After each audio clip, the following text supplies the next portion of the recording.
right, we now want to welcome back onto the Forever Blue Shirts, the one and only Colin Stephenson. Colin, how are you doing today? I'm doing great, man. Hockey season's back, and we had the Rangers had their first game last night, and as we speak, and they were in Buffalo. Now we're in Columbus. Day's beautiful here, warm. So it's good to get these cold weather cities out of the way in October before it gets too cold, and we're good to go.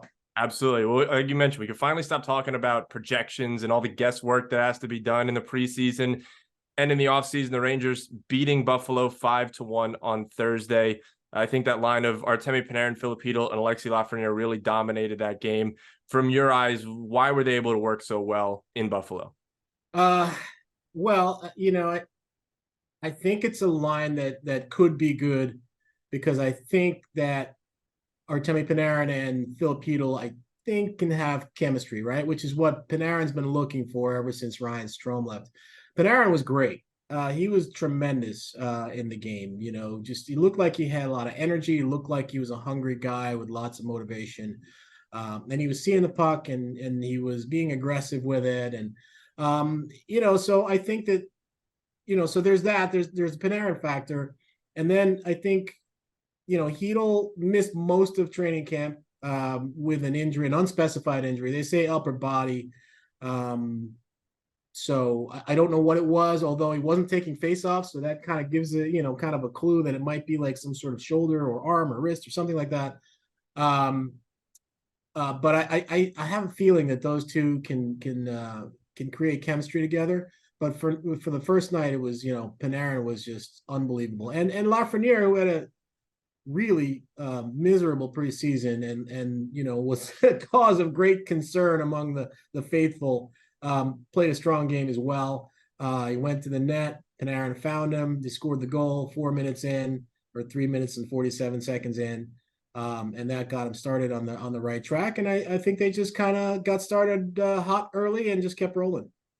You mentioned Alexis Lafreniere. I don't think I've ever seen anybody, or at least a bunch of people, jump on somebody in the preseason like that. I mean, we got to take a step back for a second and realize that it was just a preseason. But, with that being said, how important is it for him to start off fast? Obviously, he got the goal and the assist last night, looked very good on the ice, but obviously that's got to continue from game to game. Yeah, to me, I think it's very important, of course. It's always important for everybody to start fast if you can.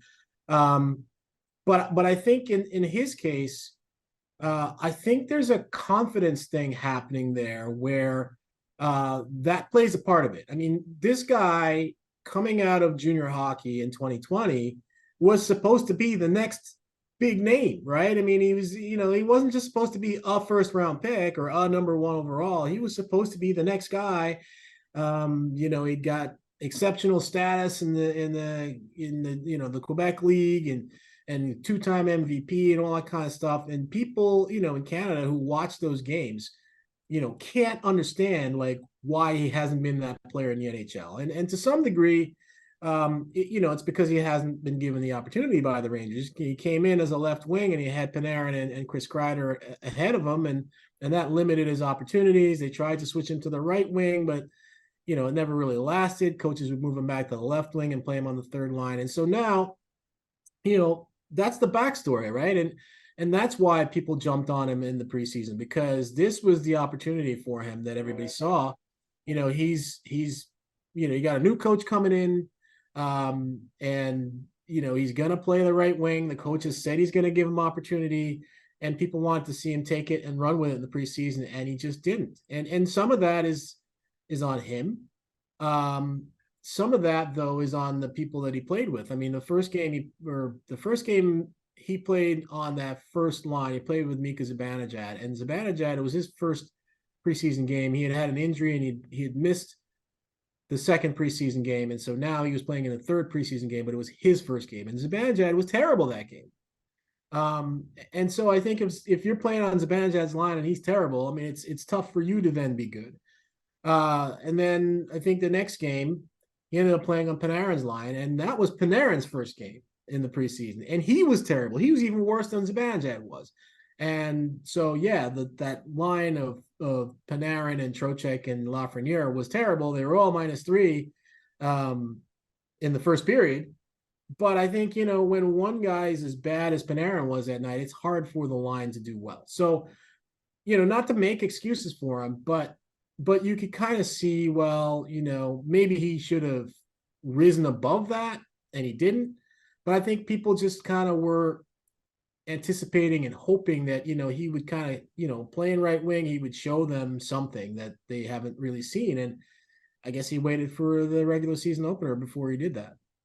On the post game, Steve Alexis mentioned the trust aspect between Panarin and his new line mates in both Chytil and Lafreniere. If they're able to gain that trust, and specifically talking about that first goal, Panarin knowing Lafreniere is going to be there at the net, how dangerous this line can get if Panarin really trusts both Chytil and Lafreniere. Yes, no, absolutely. And, and that's why I say that Panarin is the key to the line. He's the best player on the line. But, I think he was playing such a strong game, Panarin, that he was creating stuff for the other guys. And the other guys, believe me, are ecstatic to play with Panarin because they know he's going to create for them. And they know they're going to have opportunities. And they certainly had them on Thursday night. And Lafreniere's goal, it couldn't have been easier. He drove the net, the guy put it on his tape, and the goal was wide open in front of him because the goalie was caught out of position. So, it's a great way for him to start the season, and you just hope that, that will help, you hope for his sake, I should say, that will help his confidence, because I think his confidence has taken a hit in his first 3 years with the Rangers.